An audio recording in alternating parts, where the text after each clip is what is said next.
Hello, this is Angie Yingst, and you're listening to Centered, grounded conversations about the metaphysical.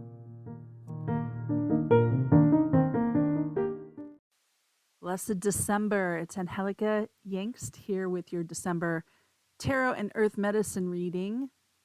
And I have to tell you that after looking at all the energy, this could be a totally exciting and fun and funny month, or it could be total, absolute freaking chaos. So I think it really just depends.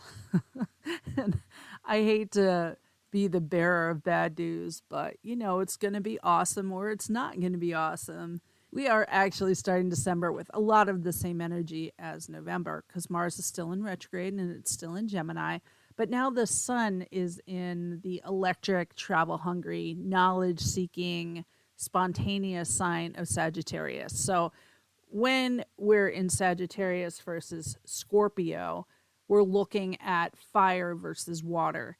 Scorpio is a pretty deep sign and it deals with death and transformation and all those big changes, whereas Sagittarius is fun and it's wise. I mean, it's very knowledge seeking. It loves to travel. So don't be surprised if your response to some of this Mars energy is just like, dude, I'm out. And I think also a really good way to approach this is what we call an AA Rule 62, which is don't take yourself too damn seriously. Because when the sun is in Sagittarius and we're in a fire sign, we laugh, we make inappropriate jokes. And I think that that's going to be your best medicine for December, is to really laugh at all of this stuff, especially with Mars ready to rumble all the time. So if you're wondering why you are still feeling so pissed off, you can continue to blame that on Mars. And we actually, will kick off the month with Venus, the planet of love, forming an opposition to Mars retrograde, which basically means that we're talking about the four horsemen of conflict coming into town. And I'm using that like from the Gottman Institute. If you guys don't know John Gottman, he is a marriage researcher and marriage therapist. And he's the one who can tell if, like by talking to a couple, if they're going to stay married. And what he's doing really is looking at these four horsemen, the four horsemen of conflict. So those things are criticism, contempt, defensiveness, and stonewalling. And so, basically welcome Mars retrograde into our marriages and into our primary relationships, our friendships, etc., etc., etc. Each of these has an antidote. Like if you're noticing yourself being really critical of someone else, we're going to try to reframe. For example, we're using I statements, so we're not blaming that person. That's how you reframe a criticism, where it's not like, for example, I have misophonia.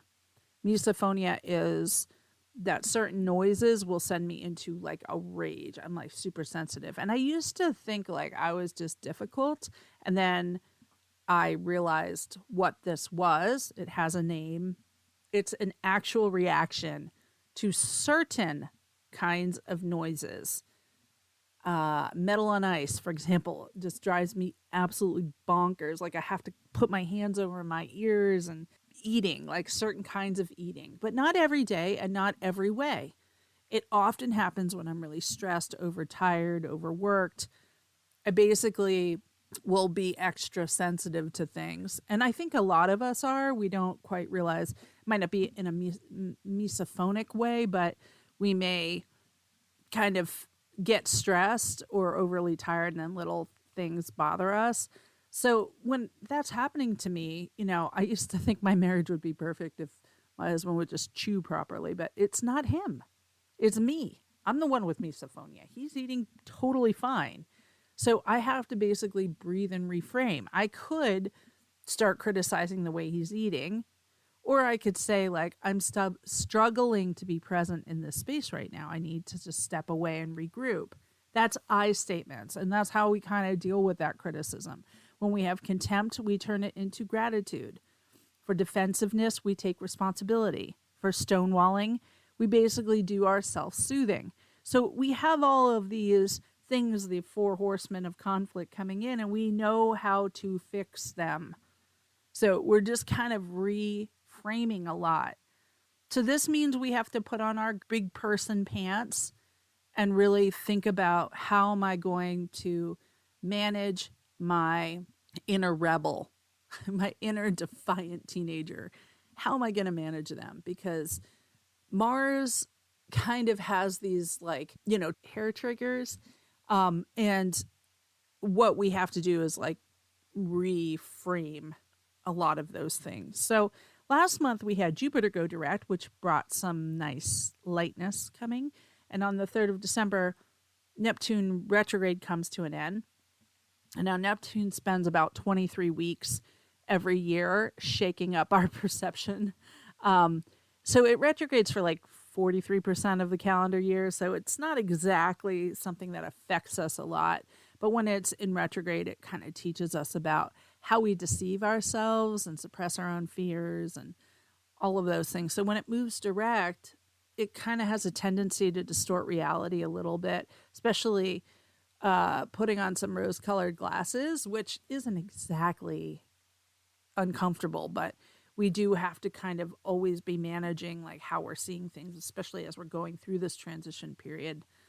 Now, December 7th, the full moon is in Gemini and it's conjunct with Mars. So the planet of action and confrontation again, who is also retrograding in Gemini. So you got Gemini going on. So on one hand, you have a lot of voice and a lot of ideas and a lot of talking and a lot of creativity. And it has that fiery Mars energy, which is also like that creative spark and getting really fired up about things. And then on the other hand, you have the other side of Gemini, who's ready to cut a bitch, who's too slow or too incompetent. So this is not a time when we're good at hiding our feelings, like our face is our problem right now. It's not a great time for us to try to suffer fools. Like, this is a time where we kind of have to say, like, I can't deal with that person right now. I'm just going to take this time for me. So the golden rule for this full moon is to practice restraint of pen and tongue, meaning we're not going to say and write things we're going to regret. Just wait a day or 2 days before sending the email, writing the note, commenting on your boss's cousin's Facebook post. We're just going to take a moment to clear our head and get out of that passionate Mars full moon energy. I love what Chani Nicholas says about this month. She says, ultimately, the sun in Sagittarius craves wide open spaces. So find all the places in your life where you can claim a bigger dose of independence and trust your inspiration. Chasing what lights you up reconnects you with the exuberant pulse of life itself. That's positive, right? Come on. You can see the positive. So let's see what else is going on in the night sky for this month. Venus on the 9th moves into Capricorn and away from Mars retrograde, which is positive because that really is going to help us see our relationship as a partnership. And that's whether it's romantic or business, things will feel a little more productive because when Venus moves into Capricorn, it's kind of that focused energy. It gets things done. December 20th, Jupiter, the planet of adventure and expansion and good luck and abundance, will re-enter Aries, and that's really invigorating as well. It resets your energy, resets your creativity. It's really great. And then right after this, the sun moves into Capricorn on December 21st. So it will square off with Jupiter in Aries. And that is really great for setting intentions, looking at goals and achieving them. We're also moving into the sun sign of Capricorn, and the new moon will be in Capricorn on the 23rd of December. So it's really a good time for laying down the foundation of the next chapter of your life. So Capricorn is not about taking shortcuts. It's not about like going the easy way around things. It tries to like play by the rules. It's ruled by Saturn. So it has a tried and true method for a reason, and it follows it, and it does all of the things in a row at the right time, which is great. And for me, because I'm a Capricorn, but really it is good for like setting those intentions and getting things done and really seeing your way through things. But hey, let's not get too comfortable earthling in the earth sign of Capricorn, because on the 29th, Mercury stations retrograde. It also is in Capricorn. So that's going to be the little, twist of trying to stay focused on that new year, new me kind of thing. So it may be important for you to kind of lower expectations after the 29th, and just kind of like take each step forward. So that real great work is going to be done on the new moon on the 23rd, and then moving through for that whole week until Mercury goes retrograde.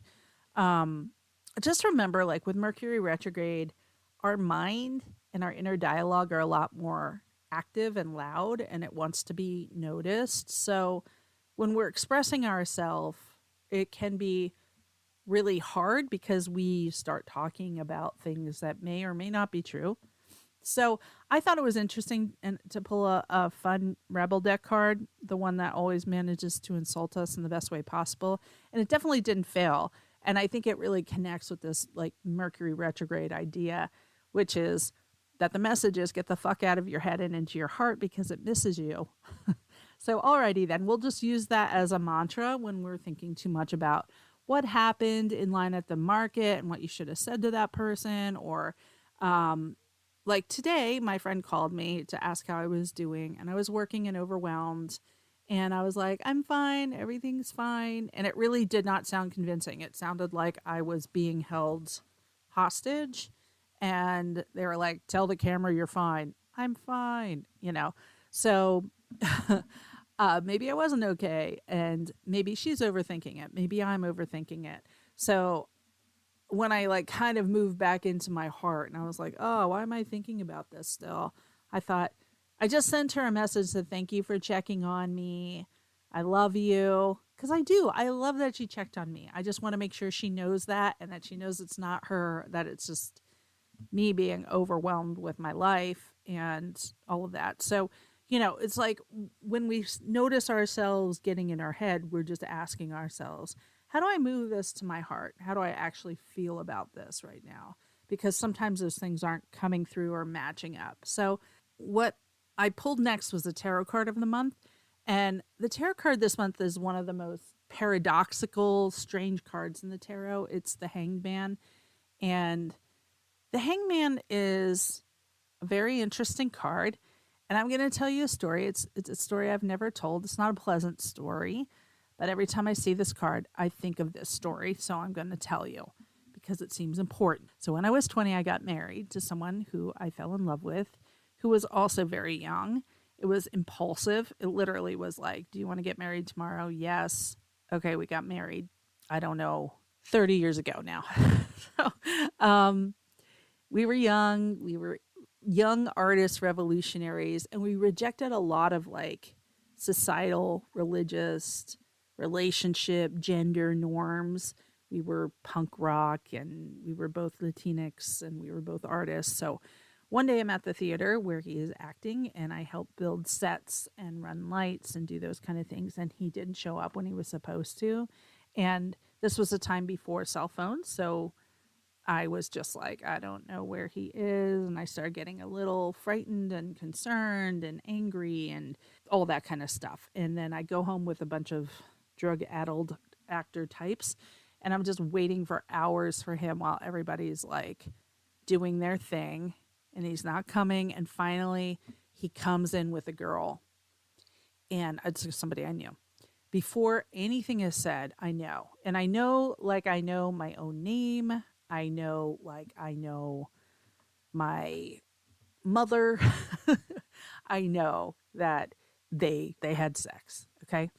And I sort of got like deliriously panicked, right? And I have to say, like, this was less than 3 months after we had gotten married on a whim, and I was just young and dumb and all of the cliches. So when I realized that happened, I basically like looked back and forth between them and then just walked into the backyard and hung by my knees from the clothesline. I don't know what that reaction was all about. I just needed to get out of there. And then I just like pulled myself up, got on my, like put my knees over the top and just hung there. And my ex-husband came out and said, "What are you doing?" And I said, "I am just getting another perspective and clearing my mind. And by the way, hanging upside down makes me feel happy." And then he said, "Are you unhappy?" And I said, "I am very unhappy." And that was it. That's all we said. And of course, later he admitted that my psychic instinct was true. So when I see the hangman, I always think of that moment of like psychic knowledge and that hit. And that moment right before you have actual confirmation on what you suspect. I don't know, there's like that liminal period before before you actually know, but after you didn't know anything. Okay, there's that period. And it can be short and it can be long, whatever that is, but it's a let's go hang upside down for a while and get another damn perspective. What's interesting about the hanged man is that just about every damned thing in this card is interesting because it comes after justice and before death. And so after justice, so justice is the 11 card, and this basically weighs your soul against your actions. Do you know what I mean? Like you're coming into justice going, we need to right the balances. But then you have to think, like, who is doing the judging, right? Like in this racist society, do you ever get a fair trial if you're black? Do you ever get a fair trial if you're Native or Latinx or trans? Like when you're thinking about that, then you kind of look at justice and say like, okay, we're going to weigh all of these parts of yourself against your actions in the world. So the hangman basically is like, hey, wait, hold on. I just got judged by that guy. So you get hung upside down, and the card is far from a condemnation. It's the hangman is graceful and enlightened and downright elegant in its upside downedness. Kind of reminds me of the Krishnamurti quote, it's no measure of health to be well adjusted to a profoundly sick society. So if you're condemned by a society, is it good or bad if we think of the society as sick? And so it's kind of like the moral dilemma of the man who can't get a job, who steals food for his pregnant wife and children, which is morally less evil, stealing the food or living in a society that doesn't feed its poor. And so we kind of are sitting at that hangman viewpoint. The perception is turned upside down, and we're kind of looking at society now and going like, oh wait, I'm not upside down, you're upside down. Right? So it often comes for those people that don't quite fit in anywhere. Now, one of the things that, I'm telling you this awful story about my past, but the truth is like that was important to me to kind of separate myself from the physical situation, hang upside down and think. I needed to kind of clear my head. And I think that the idea of the hangman is that enlightenment is from his perspective. It's not being made to be part of a dominant, upright perspective. So many of us in this metaphysical community can feel like the hangman of their family. We can feel like the ones that are being hung upside down while our family are like judging us, you're the bad child. We are the black sheep of our family, the hanged men of our family, and we found our herd of other black sheep or other condemned men. And we're all upright. So it's interesting to note as well that the name, the hangman, refers to someone who has been condemned to death. So, and Rachel Pollack is the one who kind of points this out, and we talk about it, Kira and I, in one of the episodes where we talk about the hangman. But hung is the usual past tense of hang, right? But you don't call it the hung man because that would kind of make it sound like he was laundry. But the hanged man indicates that he has been condemned to death, and traitors were executed upside down. So I've always wondered what he's betraying, society or himself. And I always think it's kind of the former, that society is condemning him the way it condemned the wise women who served as midwives and they were burned and condemned as witches, or the gay men who were condemned as aberrant and the trans people as misguided, and whatever it is, that the dominant society has condemned, our society changes. And what becomes a dominant idea becomes now very fringe. And so we can see how the hangman becomes vindicated over time, but it doesn't help in the moment when we're feeling persecuted in some ways. So, one of the things that most people first notice with the hangman is how relaxed he looks, even though he's being hung. How enlightened he is, this corona of like enlightenment. And I think that that means that he's comfortable with himself no matter what position he's in, whereas the society is the one condemning him and hanging him. Now, Rachel Pollack makes also another connection with the world card and the 12 and 21 symmetry, and how when we're at the hangman place in our journey, because we're thinking of this as the fool's journey, right? We start at the fool and move our way through all of the cards. When we get to this middle point, this 12 point, it's really a time when we can see some great truths of our life. So it's a stopping point. It's a time to hang upside down and really get a good perspective on things. Like, who's messed up now? So we're going through the trials of building our ego up in the early part of the major arcana. And now we're reckoning with who we think we are and who we are and who we know ourselves to be, and then spiritually who we want to be. And that's really where the hangman is. He is like judging whether who is judging him in justice, and then he's judging whether he agrees with that. I remember the upside downness of my own experience and how I knew my life was never going to be the same after the truth had been spoken. And so when I ran outside to hang upside down, first of all, that's kind of an immaturity thing. You know, I was just avoiding, but also it felt odd and off being in a place of everyone knowing without knowing. Like all those people that I had gone home with because I didn't have a ride, because my husband didn't show up, like all of them knowing and no one saying anything like, dude, your husband's having an affair on you, right? And then to have them come in together and just being told without being told. So we hang there for a minute, suspended between two things, up and down, past and future, the society and the truth, our perception and the reality. And the next step on the journey is death, and that's the 13 card, and you know, the hangman is the 12 card. So we then have to kind of come in and say, well, I have to let something die. I have to let some part of myself die for full rebirth and understanding of the ways in which I've been 180 degrees different from my community, my marriage, my family of origin, society. I mean, the hangman is upside down, and that's the same position as birth. You know, you're kind of coming out of a proverbial womb for rebirth in the death and temperance cards. Death is the journey through that canal, through the darkness and fear into the next place, and temperance is like the rebirth of peace. So temperance is a rebirth of peace and new emotional balance. And I can hear you say, Angie, this is so interesting, but what does it all mean? Yeah, I don't know. And that's part of the point of the hangman, is that we get new perspectives, we get confused, our life gets turned upside down, we're in between two things. Maybe we don't have to suffer and sacrifice unless we want to, but maybe we just need to look at things a little differently from a different perspective. And when we ask for our view to be broadened, we often will find ourselves in these kind of uncomfortable positions of being upside down. When we want clarity, we get it. But the ones that we need, the positions that we need to be in, are for our growth and rebirth.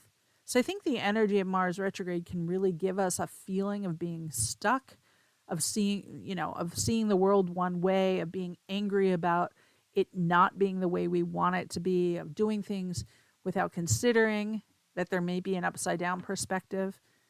And the enlightenment around the truth comes this month, I think. Maybe comes with the discomfort. It often comes with the way of truth. When we think of the way of truth, especially in this day and age where, you know, when we had the 2016 election, we argued the actual truth of things. Like, we argued what truth was. Like, two different truths existed, and they still do exist in the United States, but it's the truth we think we know versus the actual truth, and which is going to kill us faster. The truth we think we know, you know. So we're asking for enlightenment. We're asking for clarity. December is going to be about dancing with this liminal space of up and down and up and down. So maybe just try hanging upside down a little and see what happens. And you can pull out your gravity boots. You don't have to be so uncomfortable, but it is important for whatever this next phase is to get different perspectives, to think about like, am I wrong or is society messed up? Maybe society is right and I'm wrong. Those are the kind of questions we ask ourselves when we're getting the hangman. And then also when I said, I have no idea what it all means, that's part of the medicine of the hangman is that we're in between. We're in between two phases.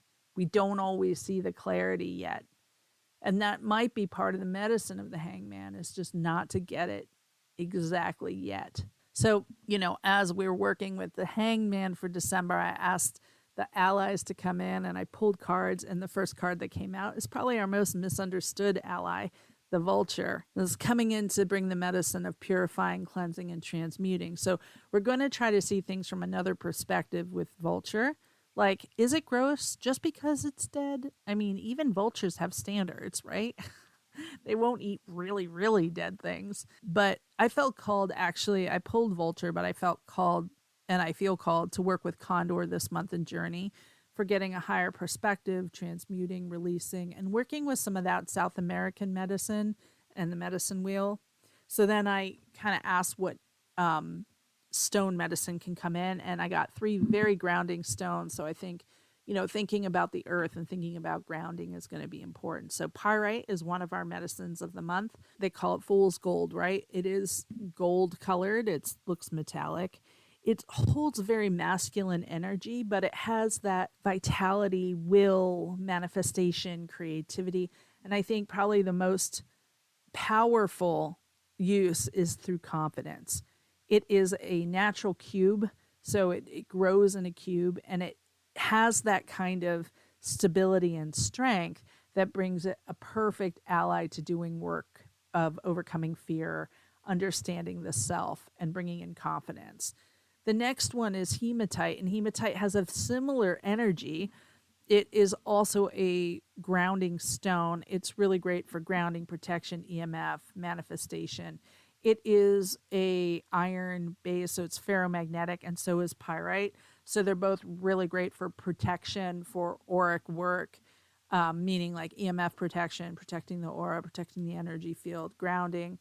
It's kind of a must-have for shielding your energy. And pyrite works that way as well.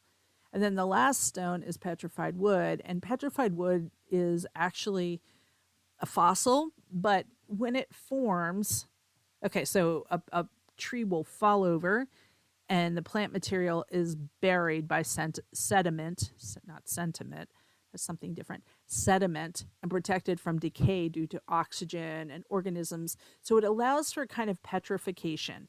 And then the groundwater, which is really rich in dissolved solids, flows through the sediment, replacing the original plant material with silica. It can sometimes replace it with calcite or pyrite or some other inorganic materials such as opal or, I think opal and silica dioxide, the stuff of quartz, is usually the most likely, but sometimes you'll have it like a jasper or an agate, which are both silica dioxide anyway. So the result is a fossil, and it has the original woody material is preserved. So you'll see like what the bark was shaped like, what the wood was shaped like. You'll even see like holes in it. Some specimen of petrified wood are so accurate that people don't realize that they're stone until they pick them up. And I think it's kind of like a misnomer to say like the wood turns into stone. It's not like that. When it decays, it gets replaced by this rich silicon dioxide liquid that then turns it into a chalcedony. So a lot of the preservation is almost perfect, and those specimens look like bark and wood. And I have a couple pieces, and they're just so beautiful, and I love working with them. So it really works well with the root chakra and is associated with earth and grounding. So petrified wood is a stone of like deep roots. It doesn't ever lose that tree connection. it has that ancient ancestral knowledge and the knowledge of the earth and the knowledge of the old ones. It works for transformation and transmutation, and it connects with like earth medicine. Like it is maybe like, I would say, the symbol of earth medicine in a lot of ways, because it has like plant medicine and stone medicine coming together. So I use it for grounding. I use it for strength. I use it to reawaken one's inherent wisdom and knowledge. And in terms of medicine, it's a stone of grounding and evolution. Now, our plant medicine is actually a tree as well. The quaking aspen came in with the message, "We are all one." Aspens may look like individual, but they're actually all connected by a clonal colony. So the original plant will send out underground suckers, and then those will grow up. And so they're all connected under the earth. And so aspen groves are considered the largest and oldest organisms on earth as the roots connect under the earth. And, you know, a lot of healers and energy workers visualize the earth star chakra doing this as well, like almost being like that root connection between all living beings and all humans. So with aspen, we're asked to dispel that myth of separation. So when we're getting that upside down look at society, we have to also remember like that person was a baby once and they had all of the, you know, potential of the baby. And I often will do that. Like if I can't forgive someone, I'll try to forgive their babyness. Like what I try to forgive them when they were a baby. And that's very easy to do because babies are cute and sweet and all of that. So when we work with aspen, we work with that idea of being connected to all living things. And maybe that's the balm we need in December. So I will talk to you again for our midwinter or winter solstice reading, and many blessings for a drama-free December.